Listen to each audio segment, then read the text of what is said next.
As we just heard, AI has a very clear potential benefits for society, but at the same time poses serious potential challenges. Can you identify, if possible, the single most important benefit and the single most important serious challenge that AI poses? Good morning, distinguished colleagues in science and also our guests. So I'm Kai Chen Dong. I'm a young faculty member of Tsinghua University. So I would like to answer this question based on my personal experience with young scholars, young graduate students in my group. Well, to me, the best thing about AI is about in education. I still remember the day when I was a young PhD student. I was asked to learn the roadmap of one single technology in order to get prepared to do innovative research. And I spent days, even months, reading hundreds of papers, just try to understand everything, tracing date back to 18th century all the way to the papers published yesterday. Well, it was painful and time-consuming. But now we see large language models. They may help us collect papers and generate a short report including all the keynotes of the papers. And my students, well, they are able to grasp new knowledge in a short period, much faster than me years ago. So I think it accelerates the speed of education so that we do not need to spend lots of time in learning something old. And I would like also to mention something about research. I totally agree with Professor Levitt about the speed of the research we do today. Well, when I was in UC Berkeley, our pulse laser deposition tool is far away from material characterization tool, so I need to walk up the hills and then do pulse laser deposition for hours to get thin films done, and then walk down hills to do the characterization. Well, I can only do 3 thin films in one day. So, but now we are trying to speed it up.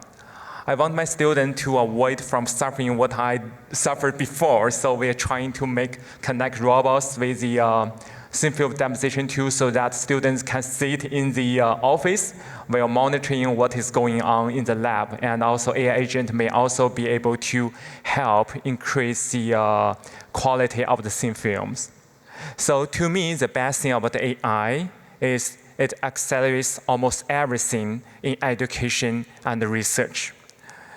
The challenge, on the other hand, may be the students, well, they trust AI too much. Well, I found one mistake from my student. I asked, why you made that mistake? He told me, it's by the AI. They told me this value should be this number.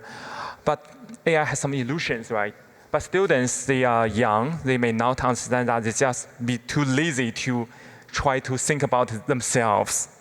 So I'm just concerned about that. In the future, maybe students may rely on AI too much. Are they tools of AI or AI tools of them? I don't know. And I heard about some conferences are trying to introduce AI in evaluating submissions, like during the peer review process. So maybe in the future, can AI really evaluate our innovative submissions and our new work based on the previous knowledge? I have no idea about that, but I think it's a challenge. And to take a step forward, how about AI will evaluate and rate our research proposals for funds? I don't know if it will happen or not, but I'm just concerned about AI will determine the future scientific development of the society. It may not happen, it may happen. I have no idea for now, so that is the challenge to me. Thank you very much. Thank you. Thank you very much. Stuart, please, your thoughts?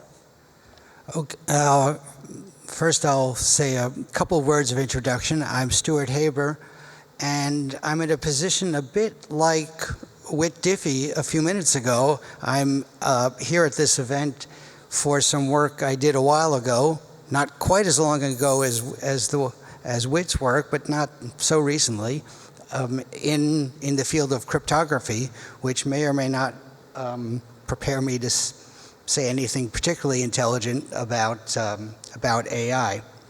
But I'll try a few words. The biggest benefit, as indeed we've heard from several different points of view, is improved science and technology. The AI helps all of us as scientists and engineers to do our work, and it's hard to predict what this may do decades hence, but we've already heard about a bunch of examples in medicine, and I look forward to seeing what happens. The biggest challenge is, again, of course, improvements in science and technology, which can be used for all sorts of nasty purposes. But a particular challenge that progress in AI worries me is the great proliferation of deep fakes, scams, poisoning our social environment, and our shared notion of truth. A poisoning that it is so bad that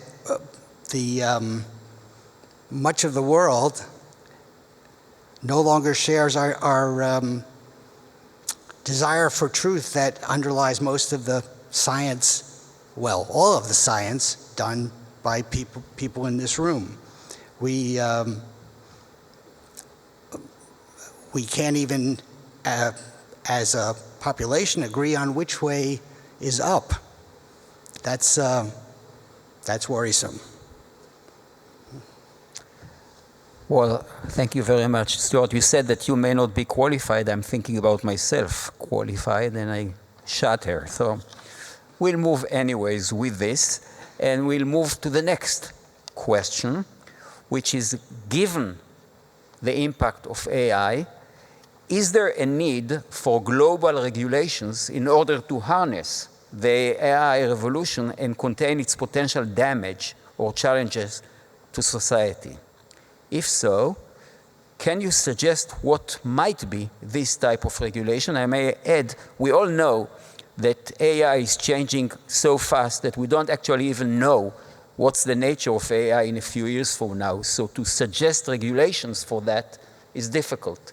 But this is why you are here, to try to do it anyway. So please do. Thank you for this insightful question, and they're also really tough. Well, so I think scientists are kind of romantic. We like uncertainties.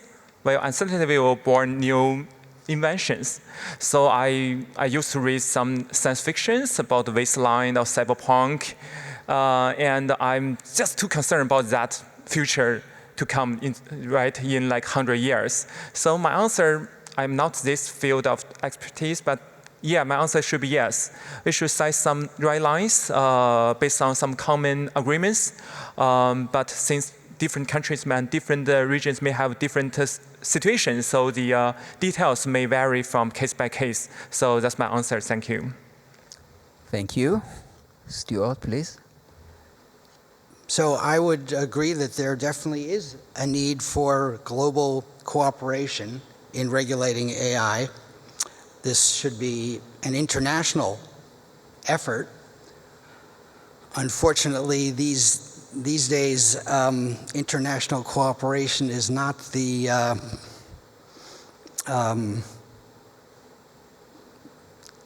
it's in trouble. I don't have anything to offer on that, but fortunately, there is something that technology can provide, namely the use of cryptographic tools to provide proofs of provenance. This is to face the problem I mentioned earlier of our deepfakes, scams, notions of truth. The blockchain, as I can speak from firsthand experience, was invented not to create money, but to provide proofs of integrity for digital records, to enable users of digital records to verify that they have not been changed since they were created or registered. I did this work with my fellow inventor, who's here in the audience, Scott Stornetta, and he and I have a new project that we call SureMark, which is meant to fight deepfakes by adding a layer of verifiable, unforgeable social identity on top of the current internet. I will not describe this in great detail now, but that is a use of technical tools. In fact, the main technical tool is due to Whit Diffie, digital signature, and his co-authors, digital signatures, to establish provenance for digital records. Thank you very much. This, by the way, this question is really difficult, not just because we don't know what shape AI will take in the near future and in the longer term future, but it's also because it's a long process. It reminds us maybe that when there are major revolutions, it may take decades to take care of some of its ramifications. The Industrial Revolution, it takes the humanity decades to try to overcome some of its problems, and I'm sure that the same thing will happen here. It shouldn't stop us from trying already now to do that. And as maybe Stuart said, perhaps the single most important thing that we need to keep is fact-checking, just making sure that facts are facts and not the way the world is looking on right now. It's a challenge that I hope we'll be able to overcome. I'm going now to move to a strange topic, because we most of the time talk about the function of AI, its goals, its problems with the goals. But AI already has an emotional aspect to it. Michael Levitt just mentioned that it moved from being helper to assistant to being a colleague, and who knows what's going to be in the future. Now, with that respect, it might also have emotional aspects to it as well, and I'm going to ask you to speculate about that. And here's the question. Can you speculate about the impact of AI on social life? Will there be relationships between AI-based entities and humans? And if so, is it good, bad, neutral? And lastly, but it's important too, will it affect social relationships between humans? The fact that we have also relationships with AIs or AI-like robots. Please. Thank you. Another difficult question. Well, let me give one example here. Let's see. When I express my opinions, so some people who agree with me may like me, while others may dislike me due to my expressions. So what if I say my previous two answers were generated by large language models? Of course not. I'm just giving one hypothetical example. So if I did that and the people judged my opinions based on my answers generated by AI, so this is, I think, is a good example that AI does affect my social life. Because I use answers from AI and people judge me based on my answer, they don't know if I use AI or not.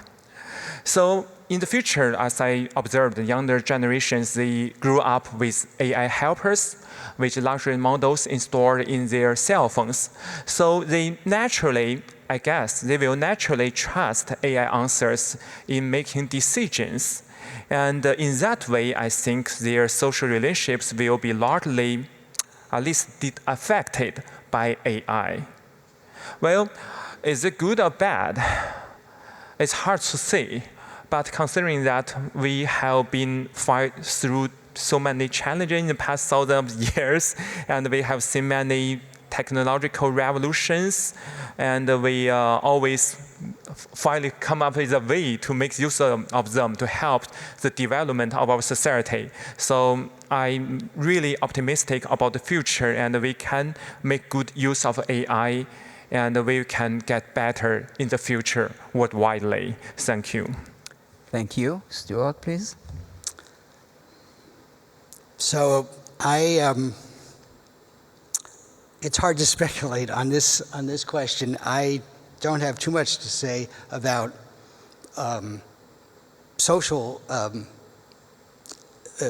about interacting with technological entities as social beings. Maybe that is because I'm too much of an old fogey, and I haven't played with them like the younger generation. Will it change? I do not expect AI to change human nature. It will give us new tools to do new sorts of things, but I don't think will change human nature in essential ways. But we'll see.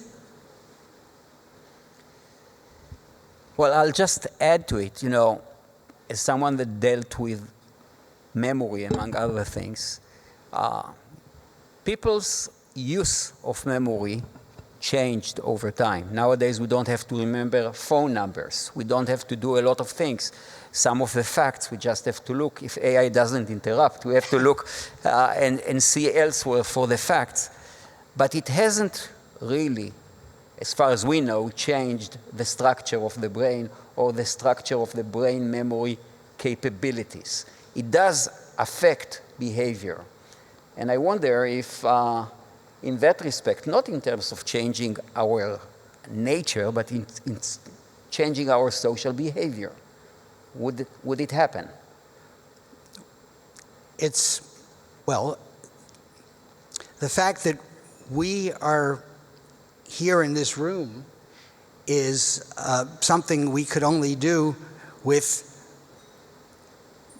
as a result of some centuries of technological development. The AI is another set of tools that will, if we don't blow up the whole planet, will bring new things.